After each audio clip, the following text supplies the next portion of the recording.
mean, even today, it was it was like survival, right? And so my dad told me some stories about living in the projects of East Oakland, some of the shitty stuff he did when we were loaded, and so he kind of he got away from the city and he came down to Santa Cruz, California, which is a beach town, and it has a boardwalk there, and it's a resort town, and everybody comes from all over the world to come to this town, that Santa Cruz, California. So so he moved to Santa Cruz, California to get away from East Oakland and the gang life, really, back in the day, and to bring a family up, right? And thank God he did, you know. I could only imagine what would have happened if I would have grew up in the cities. And so I'm forever grateful for that, you know, being, I was born and raised in this little beach town of Santa Cruz, California, right? And our house was, growing up, was like the party house. My dad was a blue-collar worker. He was a milkman, right? The old milkman story.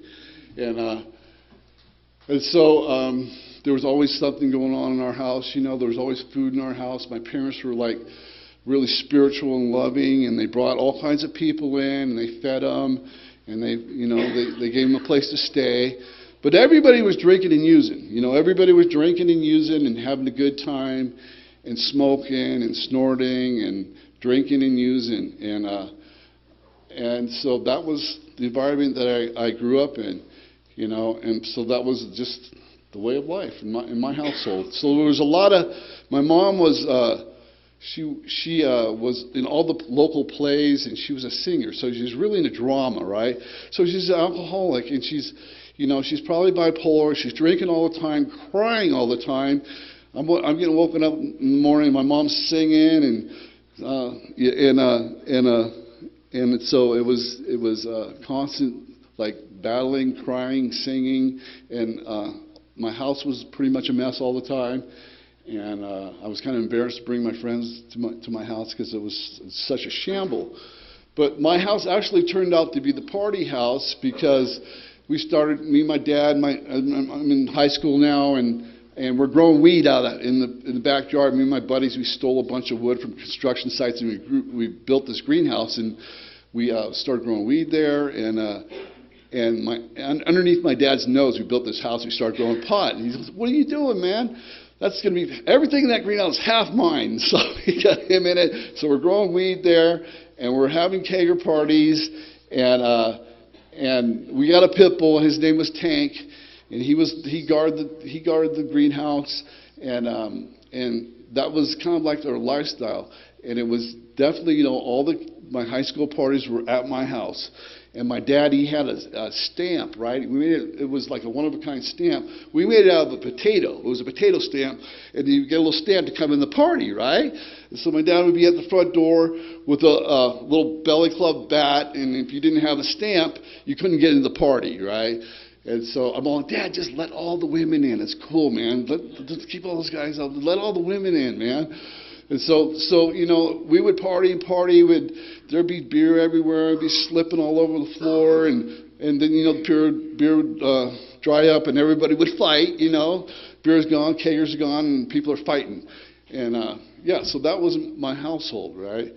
And I really didn't know any better. and so then came in, you know, in high school. I never wanted to go to school. It was a waste of my time, and I wanted to have fun, you know. So living by the beach, I was always cutting school and going to the beach and going to kegger parties. And, you know, school was just a waste of time for me. And besides, the only reason I went to school was like to deal drugs and chase girls. And so, for me, it was like always constantly running from the principal, right? He was always after me. He's like, I used to have this big old afro. They called me the mushroom head, right, back in the day. And I'd be smoking weed at school, and everybody being in a little circle passing it around. And the principal was always chasing me. He was always running after me, you know.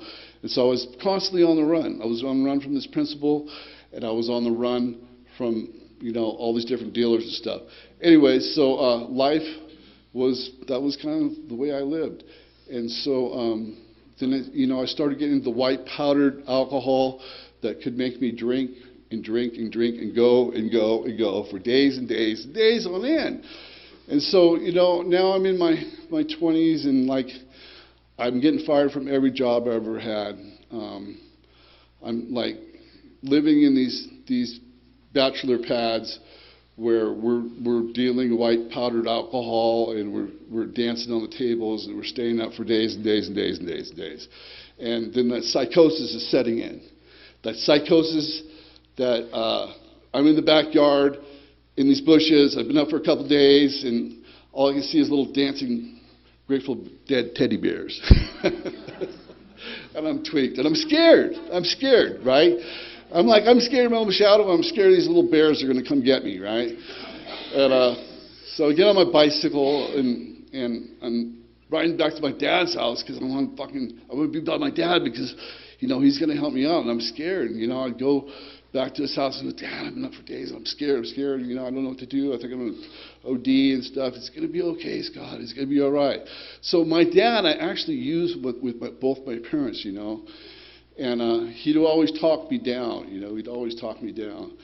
And so there was another night, when I was just like, in my 20s and drinking. Then we take a handful of mushrooms and take this big old handful of mushrooms and then snorting the white powdered alcohol go-go, and I'm on top of this roof and overlooking the boardwalk of this old Victorian house. And I said to the boys I was with, these guys I grew up with, man, I never been so high before in my life. And next thing I know, I pass out forward, and I go down into the valley of the roof, right? So if I would have passed out backwards, I would have went off the roof and probably died. But I passed out forward, so when I woke up, my face all bloody and shit, and I'm just like, God, please don't take me now, Lord. I was like crying. I got to call my dad, man. I got to call my dad. I called my dad, and we laugh about this. I go, Dad, I'm going to die, and I just want to tell you goodbye. I just want to tell you goodbye, and I'm going to die now. And he goes, son, calm down. He was a milkman. He goes, just drink some sweet alfalfa milk. You're going to be okay, man. You're going to snap right out of it, man. Okay, Dad. So then he goes, let me talk to your friends. What the hell, Scotty? What the hell did you guys give him, man? He's not going to die. He's going to be okay, right? And so that's what, I took everything to a extreme, man. The more I can get, the better, And so I've always been like a real adrenaline junkie, speed freak, and always wanted to go fast, And so it got to a point where I'm on the street, hanging out with my buddies, and we've been up all night, and they're like telling, and the beer's getting low, and all the white powdered alcohol is getting low, and one guy's got the bag, and he says, Scotty, you got to go, get the fuck out of here. It ain't enough for you. And these are the guys I grew up with. I thought we were homies, man. I thought we were brothers, man. We're going to, till the wheels fall off. How you get all those buddies that you say, oh, yeah, till the wheels fall off. We'll be bros. Well, they said, hit the road, dude. And so I hit the road, and I'm like walking the streets, and I can't get anything. I can't get any alcohol. I'm like, I don't have no money in my pocket. My lower companions kick me to the curb. And I get to this park, and it was Ocean View Park. It actually overlooked all the boardwalk. There's this beautiful little park that overlooked the boardwalk. And I passed out in this park, right? And so when I came to, it's like I passed out and came to, I was like demoralized. And I seen this family there, and they were having a little party for a toddler, And I'm like 27 years old now. And I'm like looking at them and was like, oh man, that's all I want is to be somebody and be a father, Those natural instincts that you have, to reproduce, to be somebody in this world. Drugs and alcohol ripped it from me, man. It just ripped it from me. And I would see people have it going on, And this particular morning, I woke up and I saw that family with that little toddler and those balloons. And I thought to myself, why can't I have that, man? Why are you such a loser? Why are you such a piece of shit, And those were the tapes that went through my head all the time, at the end. It's like, why are you such a loser? Why are you such a piece of shit? there's no use of going on. You don't have to live like this, man. Just end it all, man. And so I was like in this self-destructive mode. So that's what happens to a lot of us. You know, we get isolated alone, and we get in this self-destructive mode that we don't want to fucking live no more. You know, and so I was in that mode. And it was like this moment of clarity, you know. I had this like little moment of clarity, like, fuck, I don't want to be that person. I want to be somebody someday, you know. And so what happened was, shortly after that, man, I was doing another all-night deal with this other dude. And he was another guy I went to school with, but he went into treatment, right? He went into, and he had a year, and he relapsed with me. And so we were getting loaded together. And he was telling me, he was like 12-stepping me when he was relapsed. And he was tossing me. He was like, man, you need to go to these classes, man. It's this AA stuff, and you need to go, man. I'm like, okay. Then he kind of planted the seed when I was loaded, right? And then back in the day, we had a little answer machine. So I'd stay up all night. I'd drink all this beer and all these drugs and stuff. And then I would call him. You know, I'd be all like coming down and shit. I got to call that dude, man. He's going to give me some help, man. I knew I needed some help. And I'd say, leave him a message on this answer machine. We had answer machines back then. Hey, man, I'm ready to go to those classes, man. I need some help. And I'd hang up before he fucking answered the phone, right? Because I was scared, right? And then so that seed was kind of planted that there was some hope, someplace, some way out of this dilemma of alcoholism, you know. And so it came to a time where I was going out all night long, and nothing was working for me, man. I was like sleeping on the floor at my buddies' places, you know, and I had this bicycle, and it was stolen, and and I couldn't figure it out. And so I was up all night again, and I had to go to work the next day, and my boss was telling me, like, I've been fired from every job I ever had. And I had one buddy that I grew up with, and his dad gave me a shot, right, at his company. And he told me, Scotty, if you call in sick again, because I always had the bottle flu, right? If you call in sick again, we can't have you around, okay? And it was like this career-oriented job, right? And I didn't want to let the family down. Because they told me, Scotty, you got a bad reputation. Don't let us down, man. Don't let us down, you know? And so he was like this lifelong friend. I didn't want to let him and his father down. So I remember I gotta shut it down. So we have the perfect combination. We have the girls, we have the white powdered go-go, and we have plenty of alcohol. We just came out from the nightclub, and I'm drinking, I'm snorting, and nothing's working, right? It's nothing. I can't get high no more. And I go, I gotta shut it down. I gotta go down on this couch, and I gotta go to work the next day. Otherwise, I'm gonna get fired. I'm gonna let this whole family down that love me. And so I went down on the couch. I'll never forget it, man. It was the last time I got loaded. I was shaking on this couch, right? I could hear them upstairs. The girls were laughing. The bottles were clicking. And I couldn't go to sleep. And I'm tossing and turning on the couch. And I wanted to kill myself, but I had to go to work. I had to go to work, man. I had to show up. My dad said, always show up, man. Be an honorable man and always show up, man. My dad was like a workhorse. He'd always show up no matter what. And he really instilled that in me. He's like, if you take a job, just show up to work no matter what. And so I'm on the couch and I'm shaking, man. I'm like crying and I can't go to sleep. And I'm like, I can't go to work and I got to go to work. And I'm just like in this place where I can't get loaded. Nothing's working for me. And I'm feeling like suicidal, right? And so I'm thinking, well, should I just kill myself or go to work?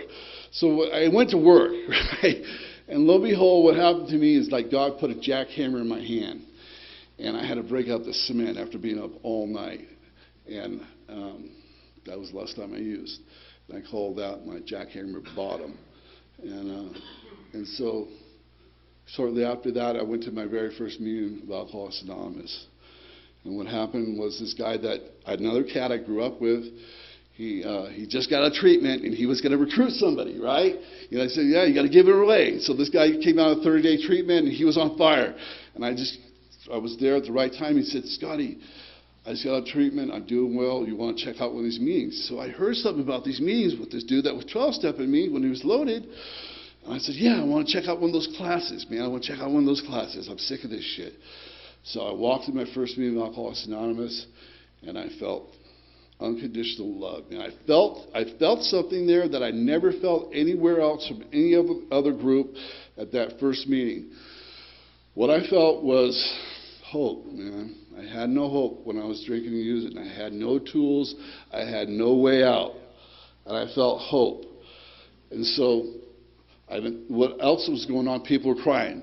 It was a very sad meeting, and people were crying, and they were making it through it, and they weren't drinking and using. And what I felt was, like, we just came from a meeting, it was all about this unity, right?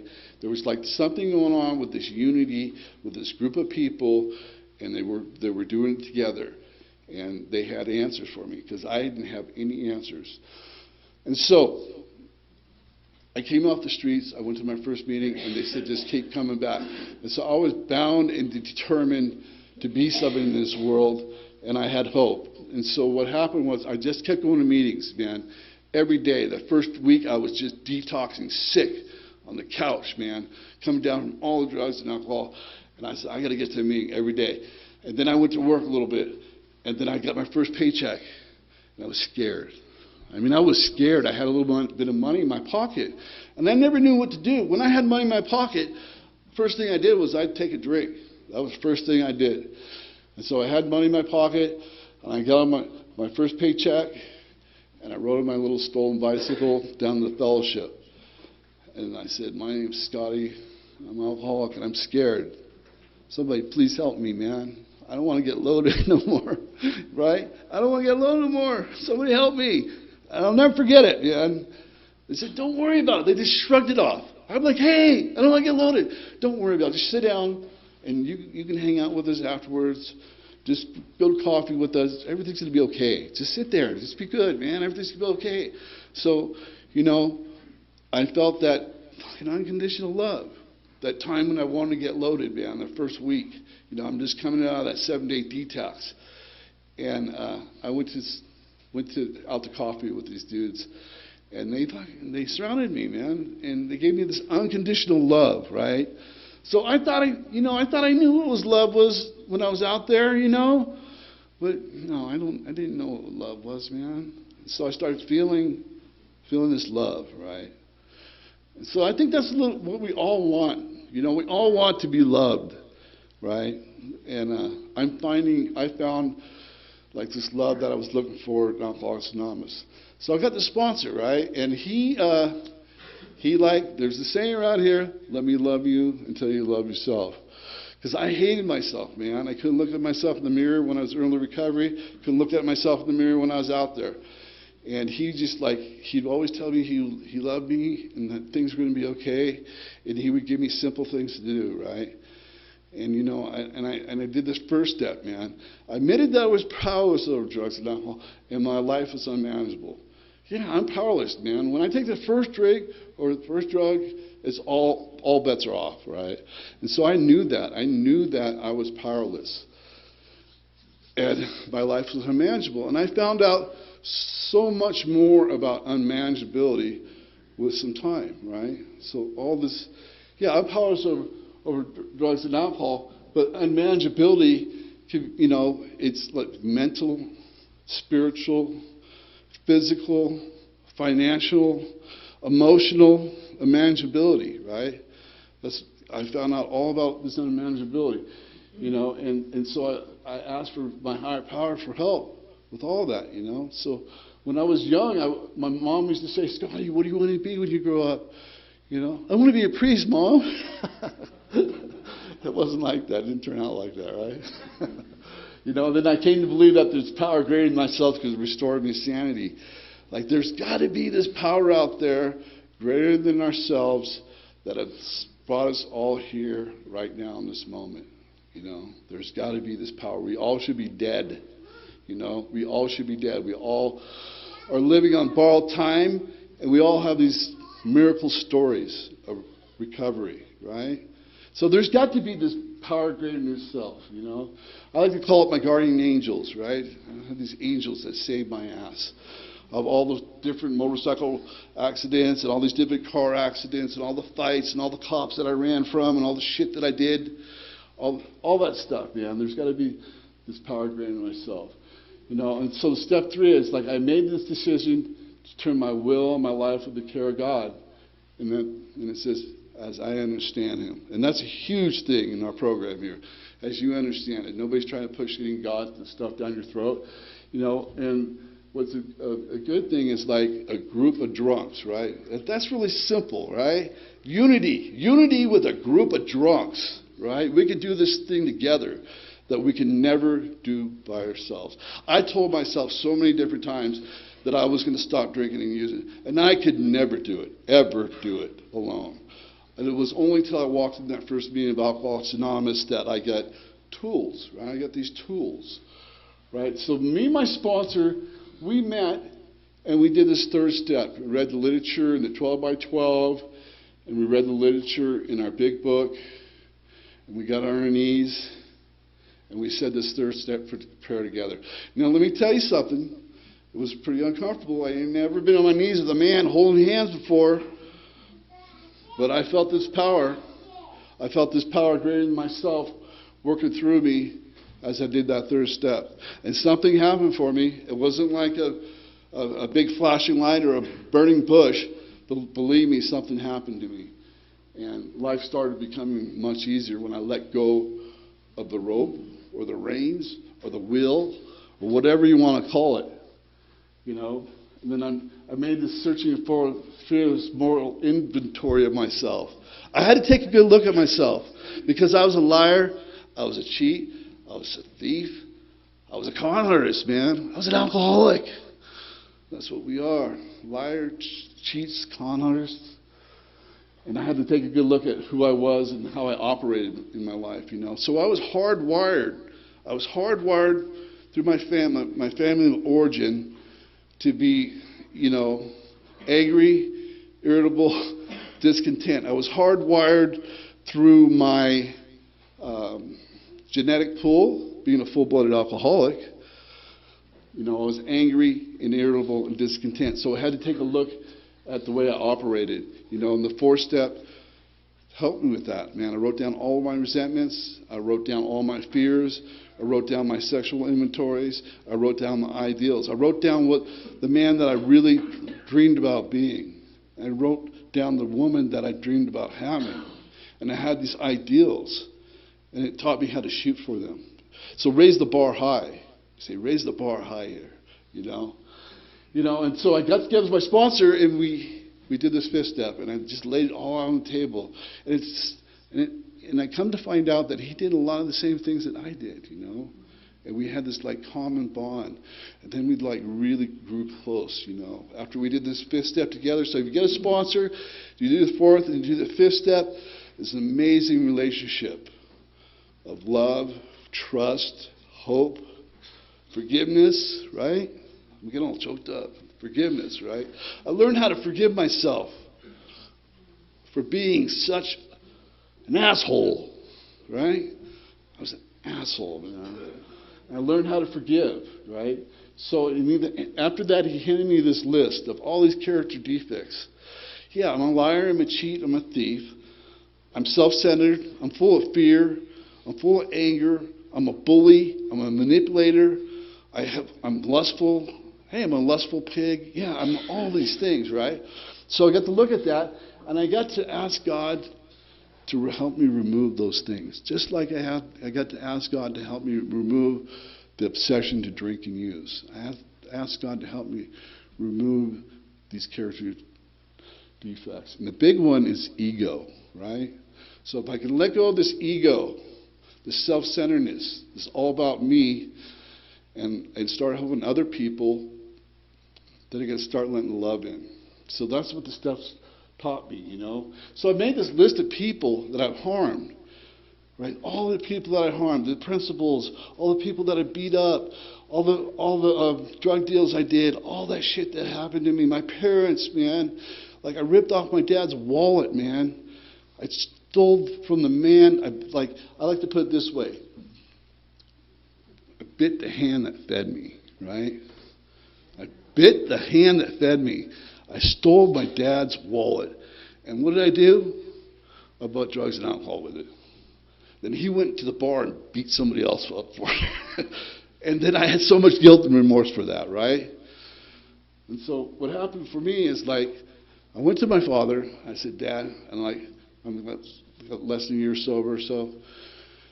I said, Dad, I want to tell you what I did. I took your wallet and I went out and bought a bunch of drugs and alcohol with it. And I said, what can I do to make this right? He goes, you are making it right, Scott. You're clean and sober. And you're opening up the door for me. And someday I know I'm going to walk through that door. I know I'm going to walk through that door. And so that opened up the door for my father to get sober, to breaking the chain of addiction within my family, right? So let me continue on with that. My dad came in the program after me, a couple years after me, and he got sober, and we did meetings together, and we had men's meetings at our house, and we had beach meetings, and we helped men together. We took them through the steps, and we had this life together in recovery, man. And we prayed together, and we devoted ourselves to the God that we both loved, and it was a beautiful thing. And then what happened, my parents got divorced when I was like 18, and I got sober when I was 28. And then also what happened is I opened up the door for my mother. My mother got sober with her mental illness, and she ended up having 15 years of sobriety. So I broke the chain of addiction within my family. You just never know what you're going to do and what's going to happen when you get sober with your other family members. Just by doing the deal, just by going to meetings, just by doing these simple steps, just by taking direction, just by helping other people and not expecting anything in return. You just never know what's going to happen within your family, because you can break the chain of addiction, because it happened to me. So both my parents have passed on now, and they were so proud of me. They were so proud of me. I got choked up to think about that. Anyways, so I made direct amends to my father and all these other people, and the principal. And the principal was really a cool one, too. I like to talk about my high school principal, because he hated me, man. That guy hated me. He goes, when I catch you, Scotty, I'm going to hang you by your balls. And he was a retired Marine dude, and he couldn't stand me. Because I was a little shit. I was tearing up the school with my motorcycle. I was selling drugs. I was running from him on acid to the bushes. He just hated me, man. I had my dog, my pit bull. I brought him to school. I was selling joints at school, and he was chewing this tree up, and he had branches everywhere. And he said, get that dog out of here. I said, no, you get out of here. I grabbed my pit bull's jaws. I said, get him, Tank! And he growled, but I didn't let him go. I didn't let him go. So, needless to say, this principal hated me. Right? So, I got this job now, and I'm a union plumber. I went to school. I became a union plumber. That jackhammer job that I was talking about, I didn't drink after that day, and I became a union plumber, right? And I'm working at this house, and I'm in this beautiful neighborhood. And sure enough, who's the next door neighbor? My principal, Arnie. Kind of walking over to me. I'm digging this hole looking for this pipe. I'm thinking to myself as he's walking, I'm sweating. I go, fuck, I got to do it. I got to do it. I got to make amends. I was kind of scared, man. I said, Arnie, I just want to make amends to you. I was really messed up on drugs and alcohol, and I found the 12-step program here, and I totally changed my life. I looked him in the eyes. I said, what can I do to make it right? And he looked me in the hand. He had these big old hands. He looked me in the hand. He shook my hand, and he said, Scotty, you just did, man. I'm so proud of you. And I was like, I could feel the Spirit just washing through my body. It was like, cleanse me. I could feel the Spirit. And it happened to me again. So I was working downtown for this union company. I was working on this pipe. And this certain principal, he worked at the local paper. And I was working inside the building. He came out and he said, Scotty, how you doing? And then, everything was cool, I said, I'm doing great. I said, I just had a little baby boy. He said, oh, I'm so happy for you. I'm so happy for you. And he shook my hand. Boom. Cleansing, man. It happened to me again. It was like a double amends, man. It was a double cleansing amends, right? So, with that little baby boy, I took him to that same park that was passed out in the grass. No lie. I had a little party for him on the same park. I took them down the slide. I was the guy. I was totally flipped it around. I was the guy with the kid, with the party, man. You know, that's what Alcoholics Anonymous came to me, man. I got to become a Little League coach. Wow. I got to teach kids how to lie and steal and slide, take signs. I got to do that, man. I got to show up for the parents. I got to calm the parents down when everything went sideways and I didn't put their kid in play. I just put the mommy screen up. Wouldn't let the mommies get in there. You know, I would teach those kids how to take signs and steal. Because I was good at that. I was good at stealing and running from cops and everything. So I got to pass it on into the community, right? You're like, my dreams came true, right? Those things come true in Alcoholics Anonymous. So just recently, how we got to Prescott, you know, I met this beautiful woman, and we sold our house in Santa Cruz, California, and restored a trailer from the ground up. And we were RVing. We were supposed to be on the road for a year, right? This is fulfilling the dream also, going to meetings along the way, meeting other sober people. Coming through Prescott, the door opens, the window breaks. The guy in the next door, on the car next door, says, your door's open, your window's broken. I pull over and go, oh no, what do we do? Go to Home Depot. Bought some plexiglass, ended up in the woods. She backed into a tree. I looked around. I was fixing the glass door. I looked around and I'm like, man, this place is beautiful. I go, wow. We're kind of looking for a place of land. We're getting sick and tired of each other. And it was a little too hot down in Phoenix. So we were just coming up this way to get out of the heat. And we go, wow, this is a beautiful place. So we went to a meeting here. I go, wow, the recovery is beautiful. These people here are so beautiful. The spirituality is just off the hook here. People are staying on subject matter in the books. Everybody's reading the books and they're talking from their heart, man. I mean, I've been in recovery all over the United States and in 3 different countries. I've never seen anything like Prescott. It's off the hook. The recovery here is off the hook, right? So we decided to buy a house here in Monica here. We're here in town, and we're here for a while. So thank you for letting me share. That's about it.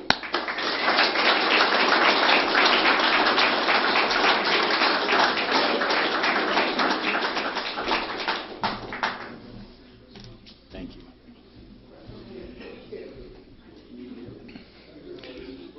Let's give Scott another hand.